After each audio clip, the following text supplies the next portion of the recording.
বড়দেরকে প্রণাম এবং ছোটদেরকে ভালোবাসা দিয়ে ভিডিওটা শুরু করলাম। প্রায় সবাই জিজ্ঞাসা করো মেসেঞ্জারে যে চোখটা এত রিয়েলিস্টিক কী করে হয়।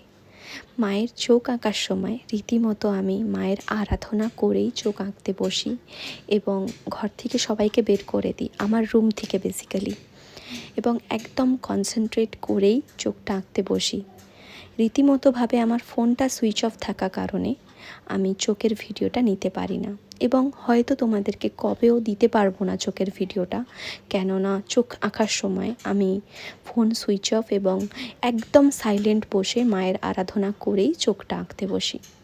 জানি না মায়ের আরাধনার করার কারণে বা একা থাকার কারণে কনসেন্ট্রেট করতে পারি কি না, কিন্তু আমার মনে হয় যে মায়ের জন্য যখন আমি নিজেকে অর্পণ করছি, নিজের আঁকাটাকে অর্পণ করে দিই, তখন হয়তো মা খুশি হয়েই আমার হাতে বসে যান এবং চোখটা রিয়েলিস্টিক করে তোলেন।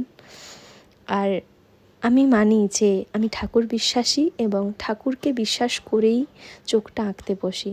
জানি না, কেউ কেউ সায়েন্টিফিক কারণও বলতে পারে যে আমি হয়তো ঘর থেকে সবাইকে রুম থেকে বের করানোর পরে একলা থাকার কারণে কনসেন্ট্রেটটা বেশি হয়, তাই হয়তো চোখটা রিয়েলিস্টিক হয়।